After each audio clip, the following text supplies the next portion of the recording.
Alright, hello. So let's continue our discussion of determining volumes of more complex solids. If you haven't seen the previous two videos, I highly encourage you to check those out in our calculus series. One was covering areas in between two curves, and the other one was about volumes by the cross-section method. Today, we're going to discuss the disk method, which computes volume for these figures in certain scenarios by using a different method.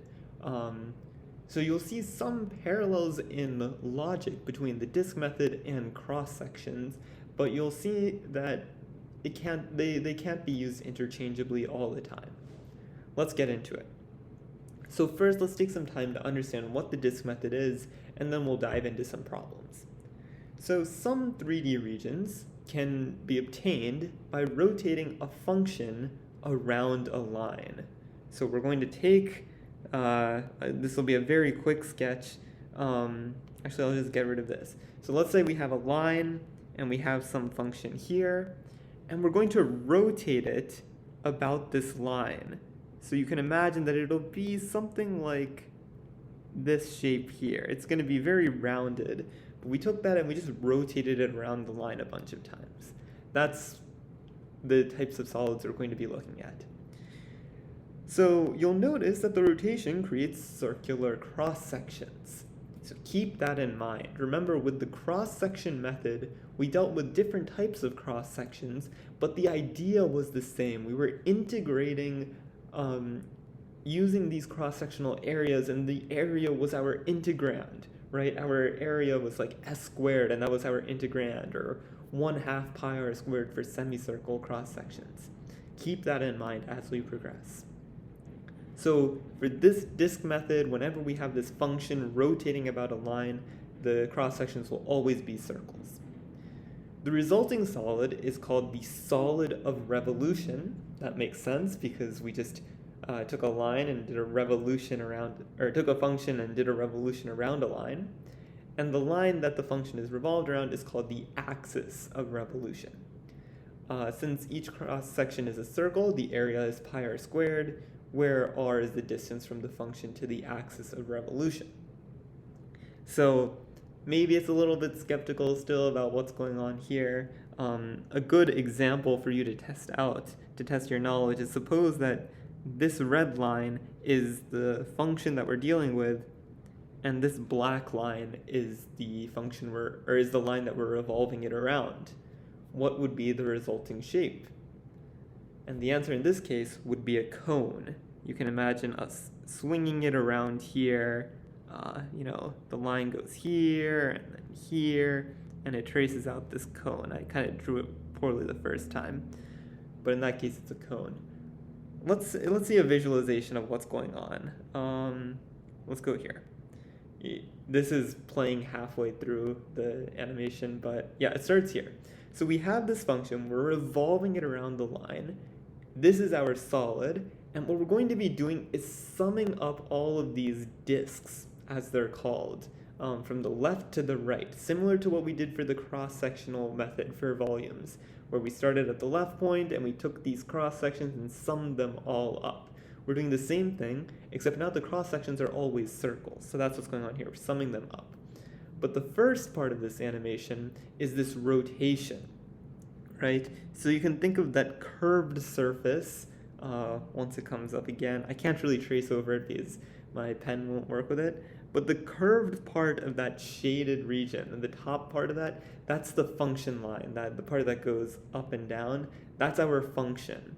And then the flat part, I'll get to it. The flat part is the line that we're revolving it around, the axis of revolution. So the line at the very top of the shaded region, right at that was the axis of revolution, where it was revolving around. This is the animation. It's hard to explain verbally, but hopefully with this, you're able to see what's going on here. Main thing to note is that it's a couple-step process. You have the function, you have an axis, you revolve it around the axis, that's what's going on right now, and then we sum up all of these circles, and that's going to be our integration. Let's go back to here. So let's take a look at the formula. these should feel somewhat familiar. We're doing an integral when, let's consider horizontal axis of revolution. So when our axis of revolution is something like this, we integrate from a to b of r squared dx and multiply that by pi.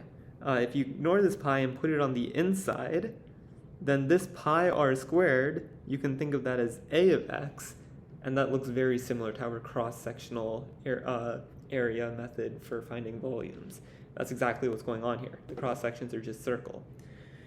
Notice that it's dx, and let's zoom in here. These lines aren't necessarily your coordinate axes, they're just a vertical line and a horizontal line. In this case, we'll call this horizontal line the axis of revolution. So it'll revolve around like this, and I'll try to just draw the resulting shape as best as I can. Something like that, and it's very curved. It'll look, a lot of the resulting shapes will look like vases, vases, V-A-S-E-S. I guess that's the way to remember it. If you think about the animation, that kind of looks like a vase. It's just tilted onto the side.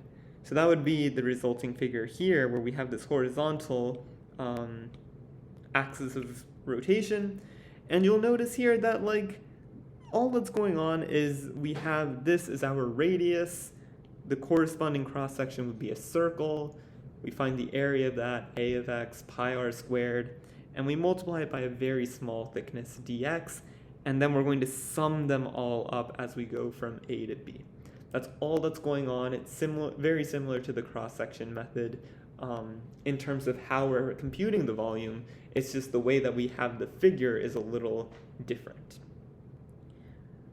And then when we have a vertical axis of revolution, we have something like this. So the black line is our function. We'll call this the axis of revolution. The resulting figure will look something like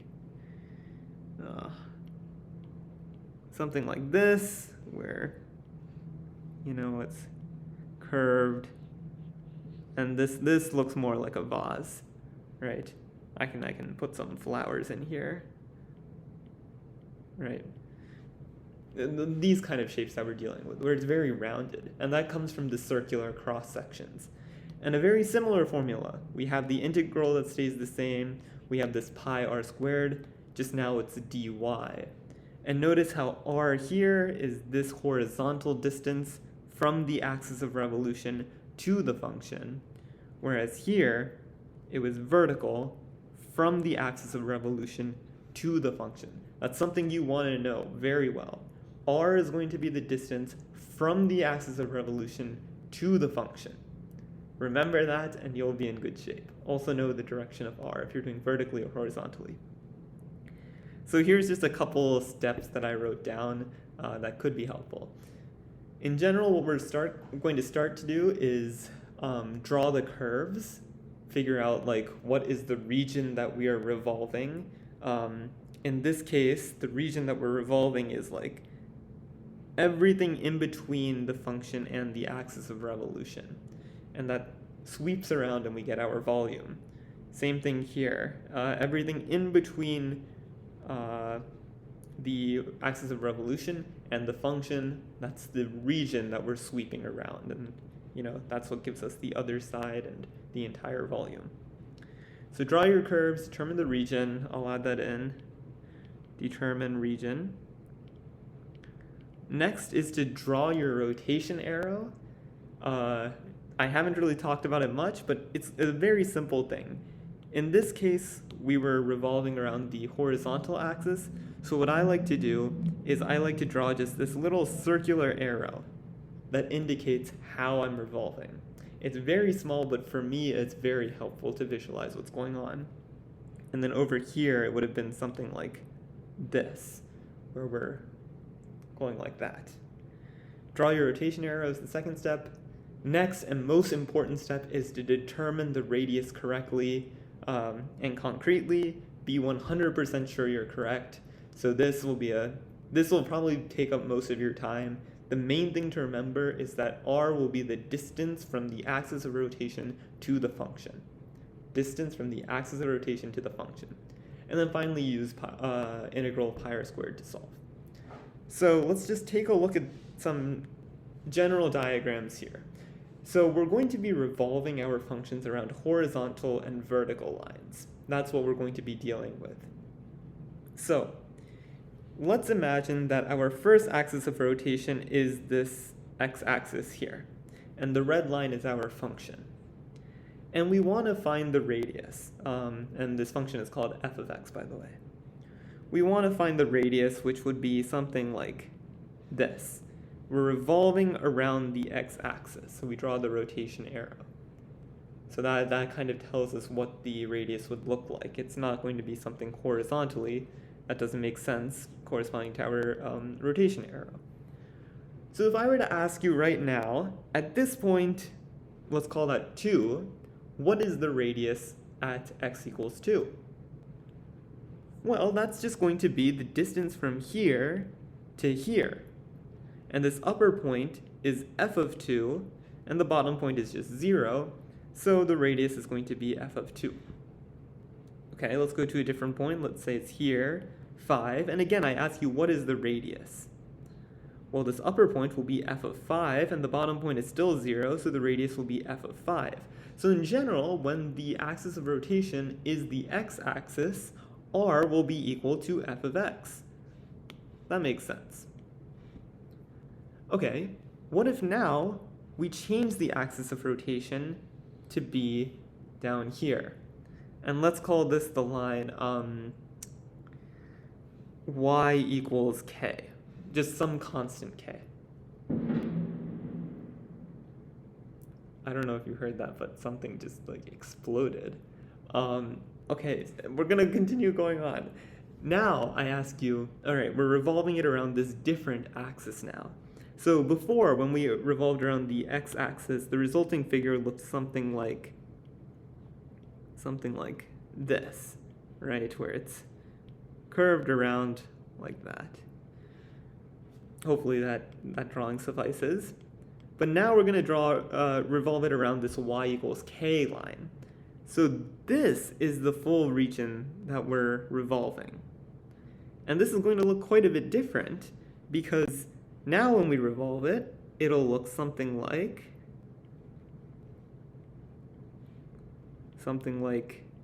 this, right? It's a little bit fatter and then thinner at the top, something like that. So it's a different shape for sure. But again, the question is, what is the radius? That's the most important question. So now the radius will take the form of here, right? Let's say this is x equals 4. Now I ask you, what is the radius? Well, this upper point here is f of 4, but now the radius is no longer f of 4.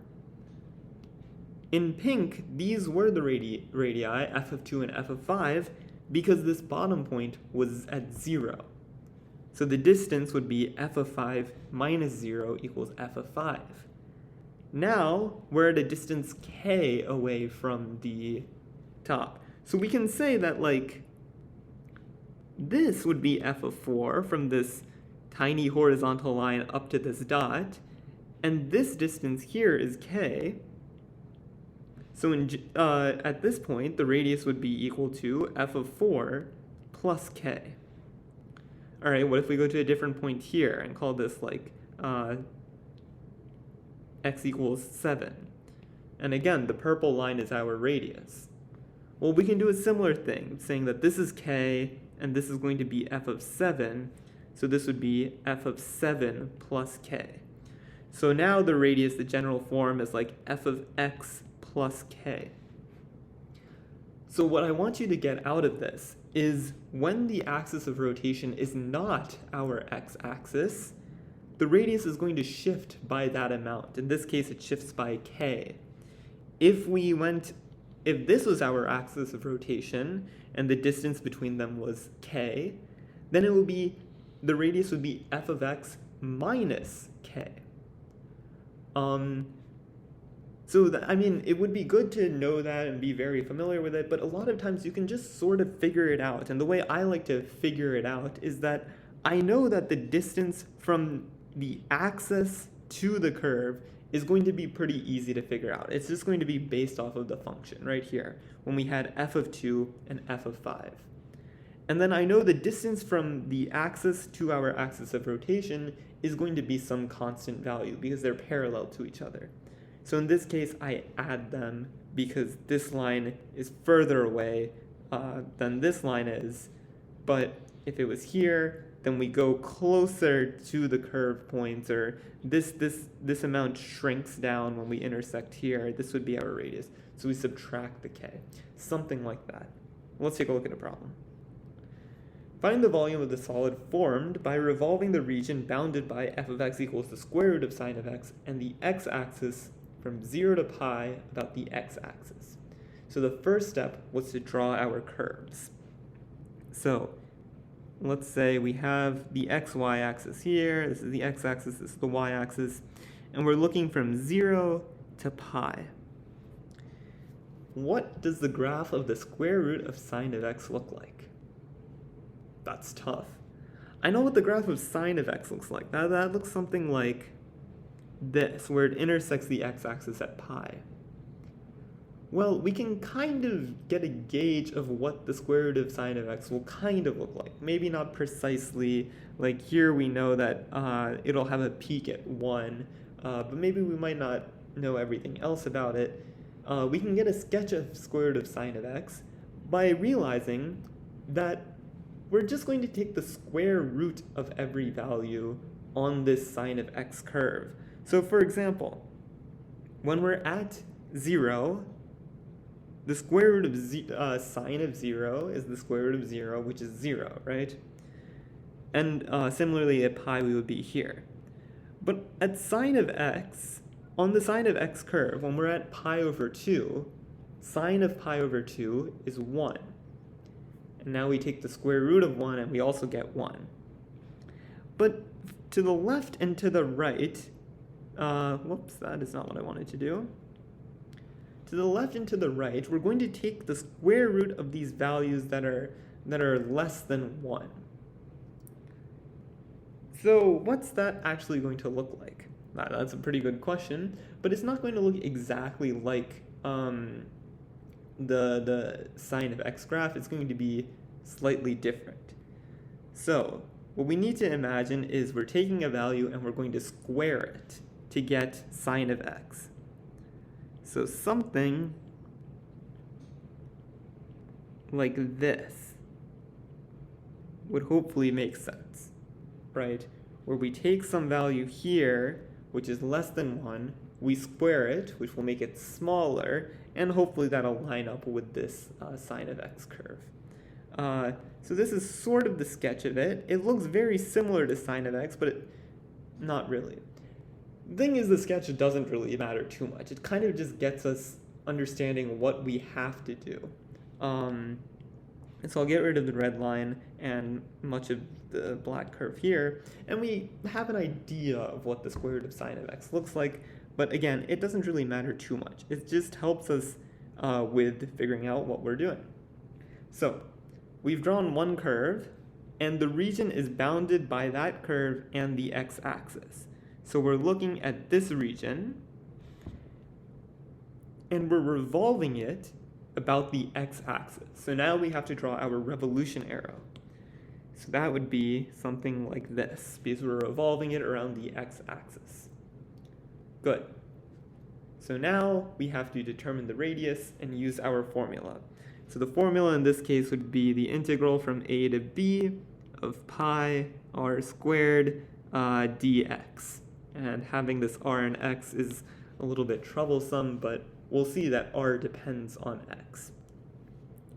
Okay, so we have to figure out what r is. Let's go back here. Let me erase this red part here. What does the radius look like? Well, we saw it's either going to be vertical or it's going to be horizontal, right? If we're revolving it around the x-axis, our radius is going to be vertical like this, because the resulting shape is going to sort of look like this, and it's going to be very rounded, and these are the circular cross sections. and we want the radius to be the radius of these circular cross-sections. If you want, you can just memorize that, oh, for revolving around a horizontal axis, the radius will be vertical, and vice versa. You can do that, or you can just logic your way through it. Anyways, so this is r. So now we have to figure out what is r. Well, it's helpful that the axis of revolution is the x-axis. If you remember the exercise we did up here, where the axis of revolution was the x-axis, we found the radius really easy, and we just said, oh, that's f of x. So does that still hold true here? Well, let's think about it. The radius at this point is going to be this length here. This is 0. This is f of x. Sorry, we're at some point x. So indeed, the radius would be equal to f of x. And that holds true elsewhere. And now we just have to plug it into our formula. So this is going to be equal to the integral from a to b of pi. F of x is the square root of sine of x, squaring that dx. Cool. We need our limits of integration. They're kind of given to us from 0 to pi. You can imagine that the cross-sections start at 0, grow upwards until we reach pi, because that's where it's bounded by. So those will be our limits. A will be 0, b will be pi. Now we just have to integrate this. Let's bring out the pi. The square root of sine x squared is just sine of x. The integral of sine of x is cosine of x. And we're evaluating it from pi to 0. This is going to be cosine of pi minus cosine of 0, which will actually give us negative 2 pi. And sometimes we have to take the absolute value of our answer. Why? Well, volumes can't be negative, right? Volumes are a positive quantity. So sometimes you'll have to take that absolute value, and that'll be your answer.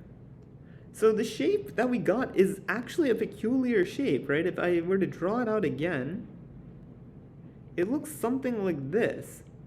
It's like a football almost, in a sense, just a particularly inflated particularly inflated football. I said super because I was thinking about like the Super Bowl and like the deflation scandal, Tom Brady and the Patriots. I don't know what went on. I just enjoyed the game. Anyways, that's our first question in the books. Not all of them will be this straightforward, and we'll see that now. So now we have another region. Find the volume of the solid form by revolving the region bounded by y equals x squared plus 1, and the y-axis for 1 less than or equal to y less than or equal to 5 about the y-axis. So now we're revolving something about the y-axis. When we're doing vertical axes of revolution, it's a little bit more complicated. I find it a little bit less fun, but maybe it'll be different. So first, we should graph what we're revolving, just to have the visual. What does y equals x squared plus 1 look like? You'll realize that for some of these problems, it is helpful to be really good at graphing or know your graphing skills. So if you're having trouble with these and you like to draw these pictures, I encourage you to practice your graphing skills. Be familiar with the simple graphs just to make it a bit easier. So y equals x squared plus 1. Well, y equals x squared is like a parabola, and then plus 1 is going to shift it up 1. So it's going to look something like this. Now the region is bounded by that and the y-axis for 1 less than or equal to y less than or equal to 5. So this was the point 1, and 5 is somewhere here. And so if we draw this line here, the region that we're looking at is this red region. Notice how I didn't color the left side of it because the region is bounded by the y-axis, the vertical y-axis. So it's everything between those curves, those areas. Good. Let's draw our revolution arrow. That looks something like this because we're revolving it around the y-axis.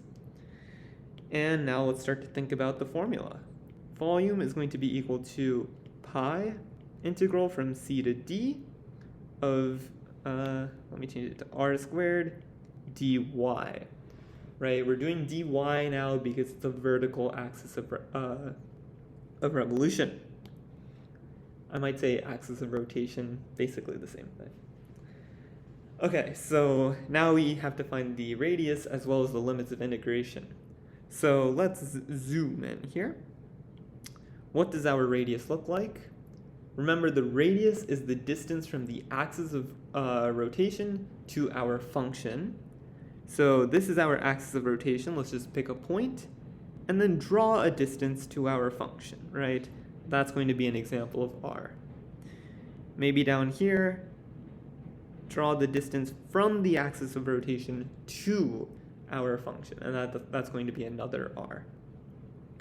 So now we have to think, what is r going to be? And we can see that it depends on the function, clearly. And think back to the example where I called this point x comma y, and then we said, oh, r is going to be equal to, x. Here, this is like x2, y2. R is going to be equal to x2. Okay, so when we have these points, we can determine the radius. It's like x2. But remember, we want the radius in terms of y, since we're integrating with respect to y. So if we can solve for the function as x is equal to some function of y, then we're good, because the radius is just equal to x. So the radius will be equal to that function. So what I'm saying is right now we have the function y equals x squared plus 1. That's what we graphed, right?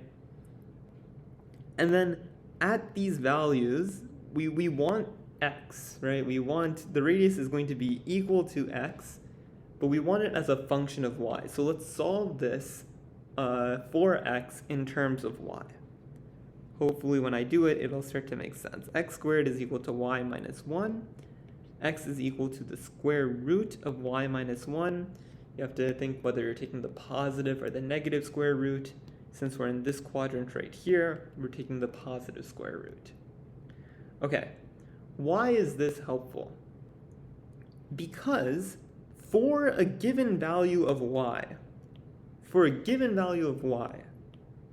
let's consider that point. That is some value which we're given, and it's on the y-axis. It's equal to 0, y. We can determine what the value of x is on our function, which would be right here, x, y. If we can determine this, we know what the radius is at that value of y. Radius is equal to x, so radius is equal to that. Similarly, down here, for a given value of y, we know the point on the function because we can calculate what x is equal to. Since radius is equal to that x, we also know the radius. That's what's going on here. That's all that happened, right? We just had to solve the function, just now it's in terms of y. Now everything's the same. We just solve our integral now. So it's going to be equal to pi. What are our limits of integration? Well, if we remember the region, this is what we're going after. It's we're integrating in terms of y with respect to y, so we have to consider the bounds of y, not of x. So we do not go in this direction when determining the bounds. We go in the vertical direction. So our lower bound will be 1, and our upper bound will be 5. That's where everything is contained in between. So the integral goes from 1 to 5. Our function, or our radius in this case, is the square root of y minus 1. Square that dy. That's what we're dealing with here. I hope determining what the radius is makes sense. How it depended on the x value, and in order to get that x value, we had to solve our function equation in terms of y. So in general, what this problem was saying is that the radius depends on the function, right? Because the radius is the distance from the axis of rotation to the function.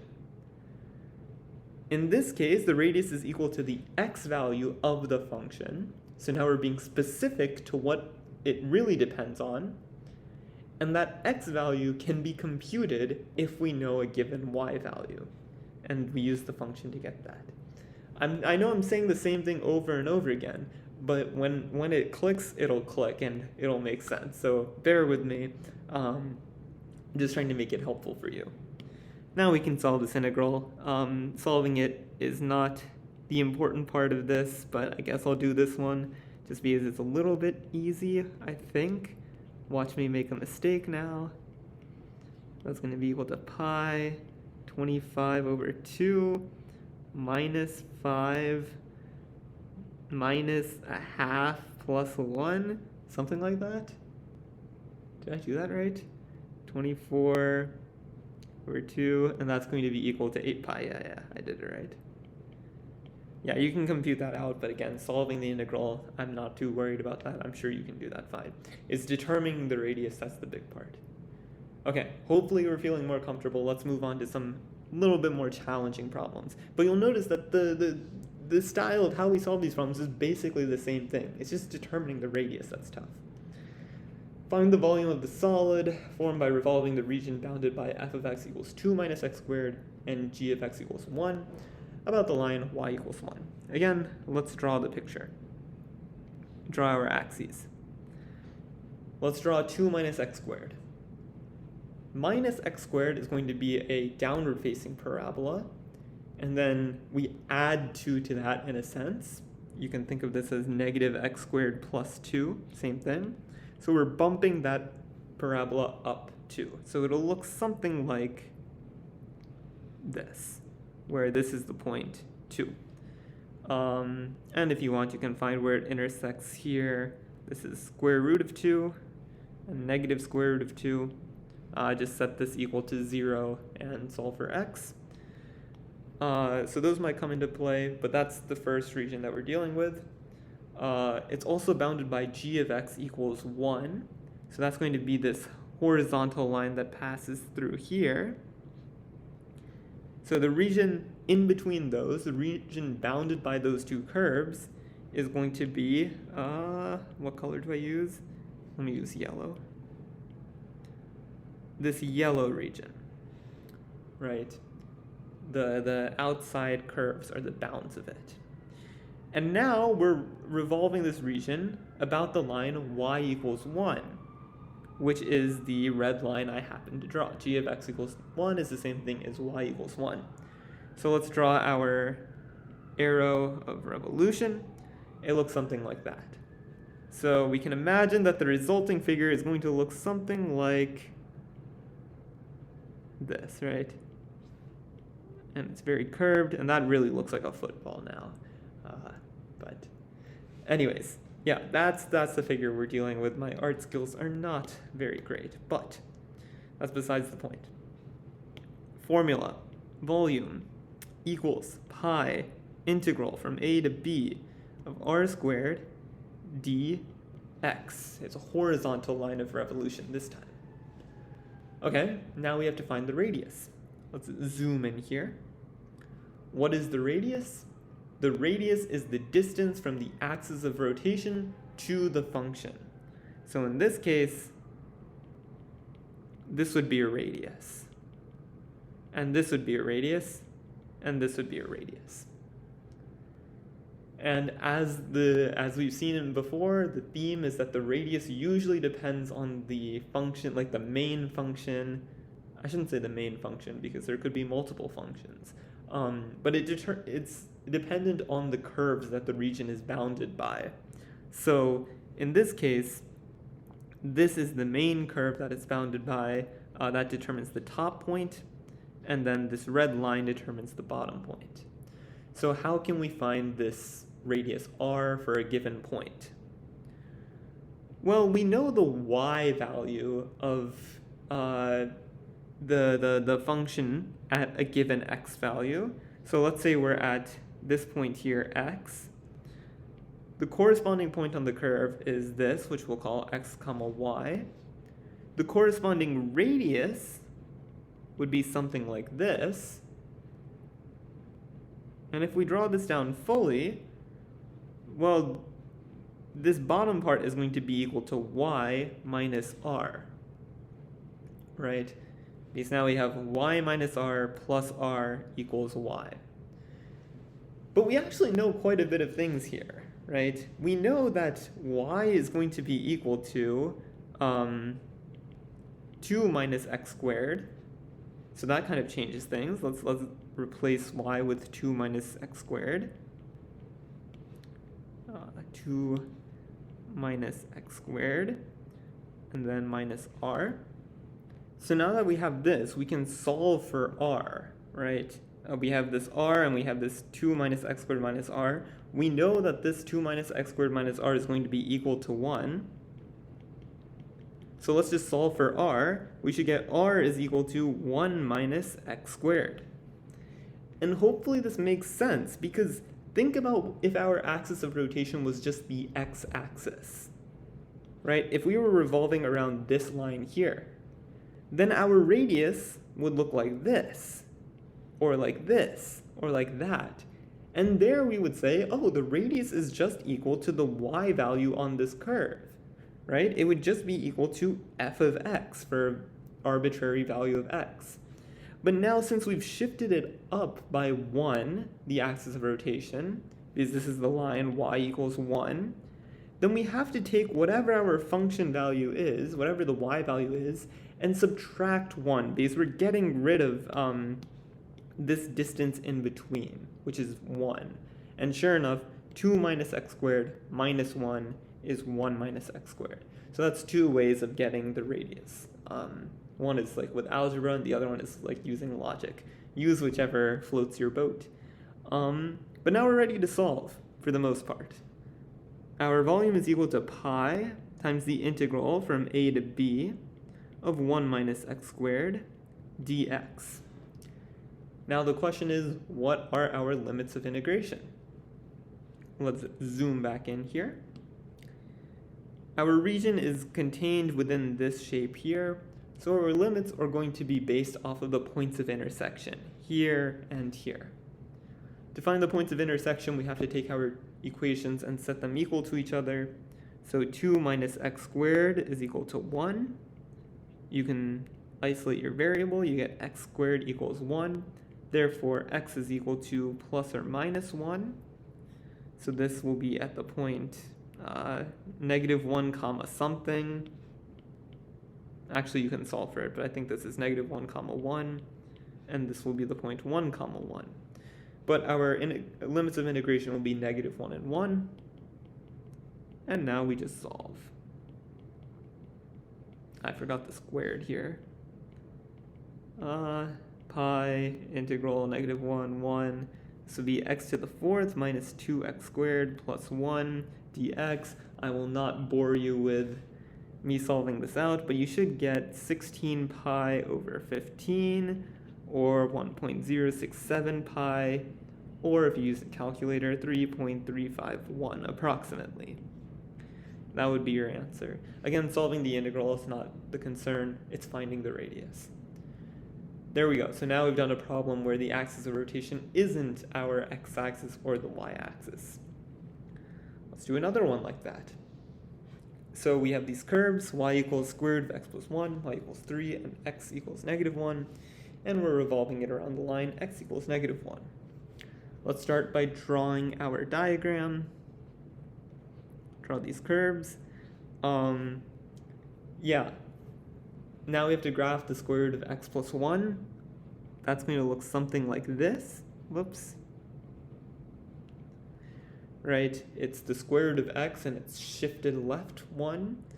So this would be at the point -1.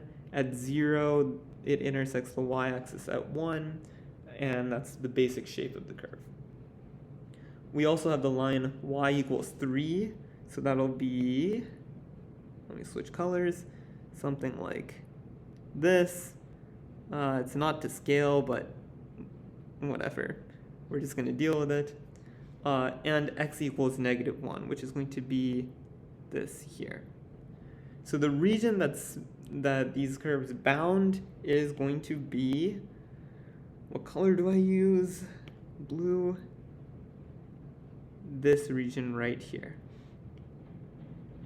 Okay, and I mean eventually the red line intersects. It's not asymptotic. Anyways, that's the region we're revolving about the line x equals -1. So we want to draw our revolution arrow like that. So it's a vertical axis of rotation. With that in mind, the formula is going to be pi integral from c to d of r squared dy, because it's a vertical thing. Okay, let's zoom back in here. I'm going to get rid of this blue region. And now the question is, what is our radius? The radius is the distance from the axis of rotation to our function. So for like this given point here, we can draw this radius. Up here, the radius would be very long, things like that. So we can solve for r algebraically as we've done before, or we can try to put like a little bit of logical thought into this. We can break up the radius into these chunks here, right? Let's say the function here, we're at the point x comma y. Well, x is going to be the distance from the y-axis to that point, right? So that's going to be equal to this distance. And this distance we know is going to be set equal to 1. So we can say that like r here is going to be 1 plus x in a sense. And this x is important because, you know, it depends on this y-axis and we're not at the y-axis. Okay, so that's one way of thinking about it, or you can think about it in a different way, but that's the general idea. But the thing is, we're going to have to solve for x in terms of y, similar to the second problem.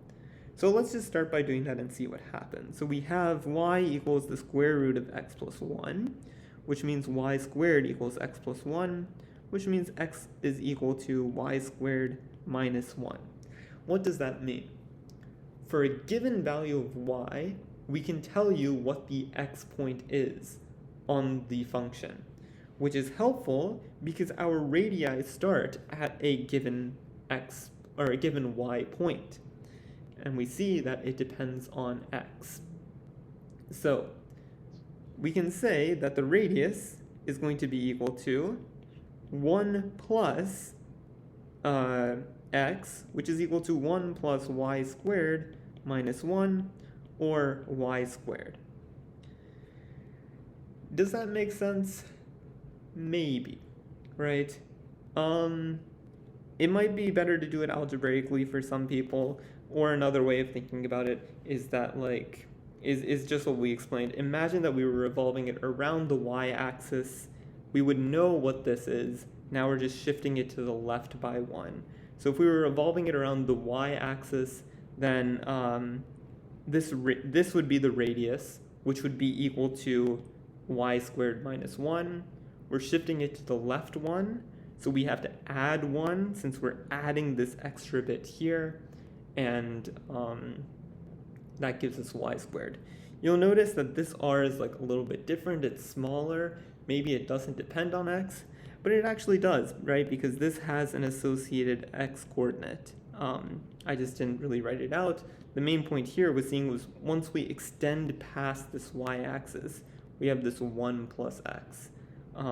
But sure enough, it'll still hold for this. And now it just comes down to solving it. V equals pi integral y squared squared dy. We need our limits of integration.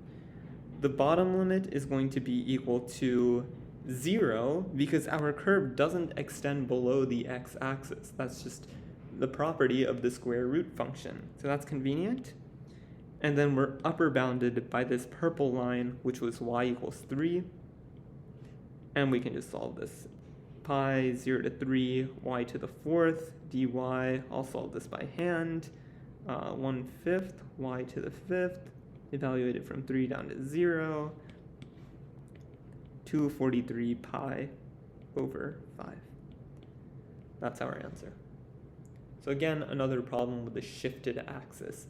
The trend will be very similar. When it's a vertical axis of revolution, you're going to need to do this switcheroo of variables to get x in terms of y, and then you need to determine how to shift it by a constant. That's the general step-by-step procedure. Let's see, there's a couple more questions. Oh boy. Y equals x squared, x-axis, and x equals 2. Those are our lines. Let's draw it. Those are our coordinate axes. This is y equals x squared. X equals 2 is something like this. So the region bounded between these curves, including the x-axis, is this region highlighted here. Our revolution arrow looks something like that since we're revolving it around the line x equals 2. We have a vertical axis of rotation again. So this would be v equals pi integral c to d of r squared dy. Now we just have to figure out what is r. Zoom in here. Erase those. Actually, I'll keep the rotation arrow. What is the radius equal to? The radius is equal to the distance from the axis of rotation to the curve. So in this case, this would be r, this would be r. Now we have to be a little bit clever with what we're doing. Again, you can do the exercise where you imagine this point is like x1 comma y1, this is x2 comma y2, and hopefully that helps you out. Except now things are a little bit different. Because if we were revolving about the y-axis, then our radius would be these dotted lines, right? Something like that, if we were looking at the other region. But now the radius we're looking at is the counterpart of that. So the distance between the y-axis and the vertical red line is 2, right? This is a distance 2. We have x2 and x1, so given an x value, we can determine r, right? R in this case is going to be 2 minus x1, and up here it'll be 2 minus x2, right? Because x2 is going to be this dotted distance. x1 is going to be this dotted distance. So, and the sum of the dotted distance with r is going to be this full distance too. Okay? So, if we have an x value, we can determine the radius. We know that the x value will be determined by the y value, since we're just starting at an arbitrary value y. What I'm trying to get at is we have to solve that equation in terms of y, and then that'll solve things for us. So we have y equals x squared, which means x equals square root of y. Again, we're taking the positive square root, since this is the part of the function we're looking at. The region is dependent on that part of the function. This would be negative square root of y, but the region isn't dependent on that. So now we have x equals square root of y. What does that mean?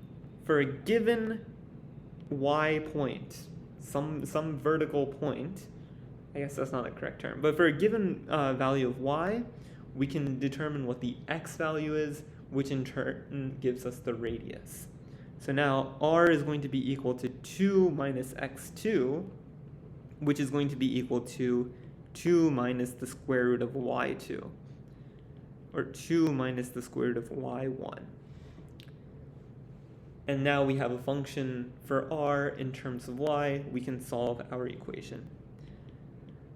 Pi integral r squared is going to be 2 minus square root of y squared dy. Now we need to get our limits of integration. So we're looking vertically now for our limits. We're bounded by the x-axis. This is at 0. This red line is determined by where x equals 2. So the uppermost point to look at is here. That's the top line of our region. So this would be equal to y is equal to x squared equals to 2 squared equals 4. So our limits are 0 and 4. And we can solve this. I'll get it started. Y minus 4 root y plus 4 dy. I don't feel like solving that out fully, but this should be equal to approximately, what is this? 8 pi over 3. Yeah, that's right. Or approximately equal to 8.377. So yeah, this time solving for r required a little bit more creativity, but the idea is the same, where we have this variable r, which is dependent on another variable, and there's also this constant factor. In this case, the constant was 2. In the above problem, the constant was this 1 in between those two axes. So that's the trend. And I believe this is the last question. Y equals 1/2 x cubed, y equals 4, and x equals 0. Those are the lines, or those are the curves. And we're revolving it around the line y equals 4. So what does 1/2 x cubed look like? It's basically going to look like x cubed, just a little bit different, maybe shrunk or fattened out at different places. But the idea is that it'll look something like what we expect x cubed to look like. We just won't label the graph. Y equals 4 is this horizontal line here. And x equals 0 is the y-axis. So the region bounded by these curves is this. We're revolving it about the line, y equals 4. So we draw the curve like this, and we're good to go. Good. So let's erase this region. Let's just label this a little bit. So this is the origin. This is 4. Maybe it would be helpful to know that point. I don't know, it's just another point on the thing. So let's solve for that. It's the intersection of 1/2 x cubed and where y equals 4. So that would be x cubed equals 8, x equals 2. And so the point would be 2, 4. Okay. What is the radius? So the radius is going to be the distance from the axis of rotation to our function. So that would be something like this. And we're doing it vertically now. These are our r values. Okay. Great. So now we have to think, what is r equal to? Well, maybe it'll help to notice that this distance is a constant 4. And maybe you can think of an arbitrary x value here. Well, that will have a corresponding point on the curve, which we'll call x, 1/2 x cubed, right? We functionify that x value. And with that, we can get the radius at that point, right? Because the dotted green line plus the dotted pink line has to be equal to 4. We know that the dotted pink line is 1/2 x cubed. The dotted green line is r. That's going to be equal to 4. So r is equal to 4 minus 1/2 x cubed. So we solve for r algebraically here. But the idea is similar to the previous problem, where if we were revolving it about the x-axis, these would be our radii, and those would just be, 1/2 x cubed. But now the radius is the counterpart of those radii with this constant 4, so we do 4 minus that value. Similar to the previous problem. So if the previous problem made sense, just draw the parallels or try to, and ask questions as needed. Cool, so we have the radius. We just have to solve the equation now. V equals pi integral a to b r squared dx. It's a horizontal line of revolution, so that's what we're dealing with. And we have our bounds. The bounds will be determined horizontally. So the leftmost bound would be at x equals 0. The rightmost bound would be at x equals 2. Pi 0 to 2. R we said is equal to 4 minus 1/2 x cubed. Square that, dx. I do not feel like solving that, so I'll just give you the answer. this will be approximately equal to 20.571 pi. I don't know the fraction off the top of my head for that, but the decimal equivalent is like 64.627. And those are all of our problems. What are the takeaways that I want you to get from this? Number one, the radius is the distance from the axis of rotation to the function, to the curve. If you know that, you're in good shape, because that tells you a lot. The rest is just doing the algebra to figure out what the radius is. Second, there's always going to be some sort of constant involved when we're rotating about a horizontal line or a vertical line. That constant is how far away we are from either the x-axis or the y-axis. So that constant may come into play, it should come into play when you're determining the radius. Sometimes you'll have to add that constant onto it. For example, in this problem here, we added that constant 1 to our x value. Sometimes you'll have to do a subtraction with that constant, as we did here. We did 2 minus those x values, and here 4 minus that x value or that y value. So there's probably going to be a constant in play that's going to depend on your radius. Know your formulas, they're pretty similar, both of them, but try to not get them confused.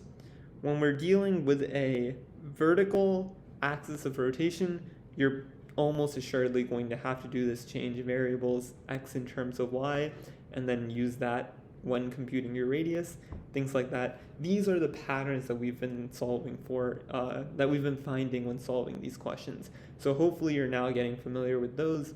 With some more practice, you'll be in good shape. Hopefully this video is helpful. Thank you for watching, and hopefully you learned a lot. Have a good day, and as always, take care.